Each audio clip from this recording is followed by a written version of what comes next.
This week is Shabbos HaGadol. The reason it's called Shabbos HaGadol, the Alter Rebbe brings in Shulchan Aruch, is because the Yidden, when they were in Mitzrayim, they were commanded by Hashem that each one of them should take a sel beis abes, a lamb for each one of their households, and they should prepare to leave Mitzrayim. Now what happened was the Egyptians, they saw the Yidden taking these lambs, and many of them actually served the lambs as their idols, and they asked them, what are you doing? And the Yidden, they said that we're preparing for leaving Egypt, and if the Mitzrayim will not be on board, then there's going to be the makas v'cheres, the firstborns are going to be killed. When these firstborn Egyptians heard this, they went to their parents, they went to Pare, and they demanded that the Jewish people should go free.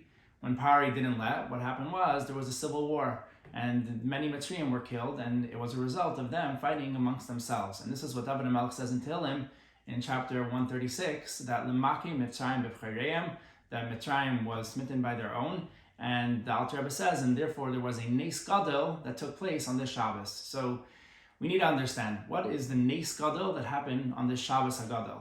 Seemingly, this miracle of the Egyptians fighting amongst themselves is a miracle. What defines it as being a great miracle? Especially if you look at the end result, it didn't result in the Yidden actually leaving Mitzrayim. They were still in Mitzrayim until after Hashem did Makas V'cheres and took them out a few days later. So why does Alter Rebbe emphasize that it was a Nes Gadol and it was a Shabbos HaGadol? And we have to understand why this commandment from Hashem was communicated to the Yidden to take on the 10th of Nissan, which was a Shabbos. Taking an animal on Shabbos and preparing it for our karban has many halachic ramifications. And we know the Yidden, they tried to keep as much as they were able to keep of the Torah mitzvahs that was going to be given. And specifically, we know that Moshe Rabbeinu actually asked Pare that the Yidden shouldn't have to work on Shabbos. So why did Hashem want that the Yidden specifically should start preparing this mitzvah on Shabbos, which was a Yud Nisan? So this miracle is commemorated every year on the Shabbos HaGadol, which is referred to as the Shabbos before Pesach, and not on the actual day that the miracle took place. The miracle took place on the 10th of Nisan. It was on the 10th of the month that Hashem said you should take this lamb to the home, and later on the sages instituted that the miracle will be celebrated on the Shabbos before Pesach, like it was the Shabbos then. But we know that often, and most of the times, the miracle will be commemorated on the day that it took place. So why is it that over here it wasn't commemorated on the 10th of the month? So the Alter Rebbe brings the answer in Shulchan Aruch, and he says because Miriam passed away, Miriam was Moshe Rabbeinu's sister, she passed away on the 10th of Nisan, and since many people have the custom to fast on that day, therefore the sages, they did institute this day to be commemorated as Shabbos HaGadol. Fine. So now we understand why it wasn't commemorated on the actual day of Yud Nisan, but we need to understand why it was initially set to be on the Shabbos and henceforth on the Shabbosim that follow every year, and why is Shabbos great and why is the miracle considered great. So to understand the idea of Shabbos being great, let's understand what Shabbos is. So the Tzemach Tzedek explains on the Pasuk, on the verse of Mizmor Shir L'Yom HaShabbos, that the Mashbis Min HaMazikin, that Shabbos is about not having any negative forces existing. And this is quoting from a Medrash, and the Medrash brings two ways of looking at it. One way is that all evil forces are completely eradicated, they don't exist in the world, and that will happen in the time to come when Mashiach comes, there won't be any negativity. Or a second way of looking at it is that the mashpisin will, the mazikin, the negative forces, they will still exist, but they won't have their negative traits or their predatory ways of acting in the world, for example, the wild animals. So that's the second way of the Medrash explaining this pasuk of that Shabbos is a day that there won't be any negativity. And Chassidus explains on the second level of that the negativity, the things that were negative will still exist, but they'll lose their negativity and they'll be transformed to Kedusha by explaining the two concepts in Chassidus. One is iskafia. Iskafia means a person holds himself back from doing something negative. But the thing didn't change, the person didn't change, it's just you're refraining from it, keeping it away or keeping yourself away from doing something negative. That's called iskafia. Ishapcha, on the other hand, means to transform, to completely turn over. And what that is you take the negative forces and al pi Torah, you're able to do to it in a way that you'll transform the energy and you'll use it for holiness.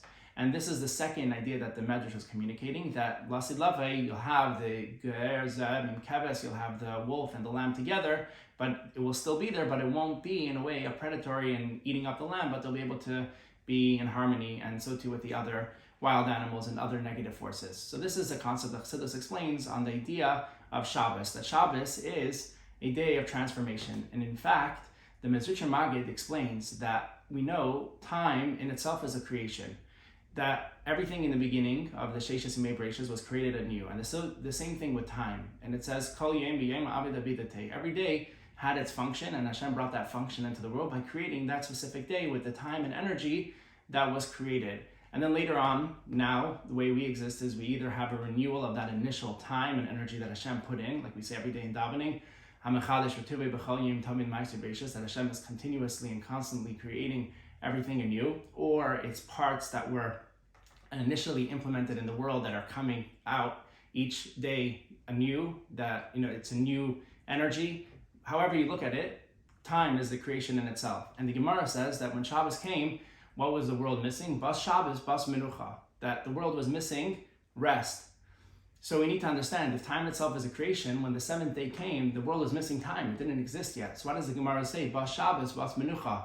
That Shabbos came and it brought rest. Seemingly it brought time. It brought the seventh day. So therefore, we must say that time on Shabbos is synonymous, and it's the same thing as rest. And that's what the world was missing, this idea of rest. And Shabbos brought it into time. And what that means is that normally time, you have the past, you have the present, and you have the future. And that's how you define time. It's either the past, the present, or the future. Come Shabbos, Shabbos brings this whole new element into time, that it's even above the past, present, and future, but it's the idea of rest. And it's expressed in the time of Shabbos, which is the idea of transforming everything in the world to be complete holiness, the idea of having the rest in your personal life.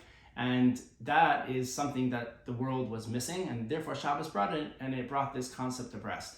So now we can understand a concept in halacha that the Merovitch explains, and what that is we find by various occasions on the Jewish calendar, for example, by Shabbos, or by Yom Kippur, or by severities, or by leaving Mitzrayim, where we find different discussions about how to go about the time. And the way it's expressed is if you have a child who becomes a katan shehigdel, you have a child who becomes halachically obligated in mitzvahs in a certain time frame, if he's going to be commanded in that mitzvah. And according to the Merovitch and Yom Kippur, it's one element of time, even though it's the 24 hours of the day.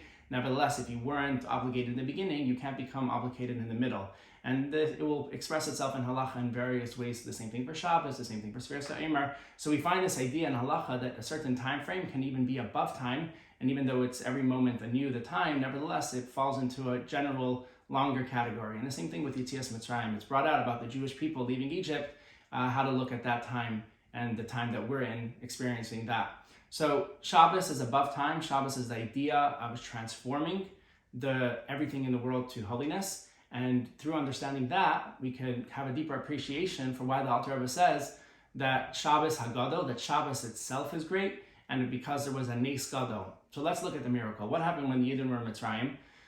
When they were in Egypt, the Mitzrayim, who were the firstborn, and it explains in Chassidus that the firstborn represents the Teikef HaKlipa. It represents the ultimate strength. The Bechar represents strength. So you had the strength of Mitzrayim, and Mitzrayim is the Ervas Haaretz. It's the complete Klipa of the world.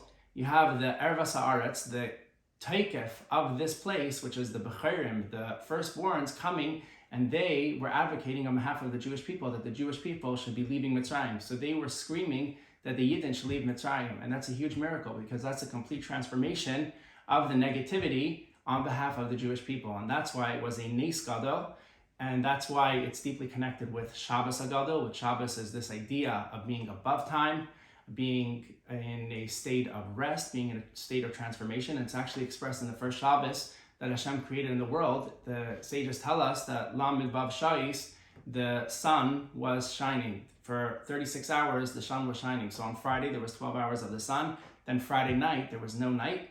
And then on Shabbos day, there was the day. So we find this idea of transformation even in the first Shabbos, that there was no negativity which would be associated with darkness, but complete light. And therefore, the Shabbos itself was great.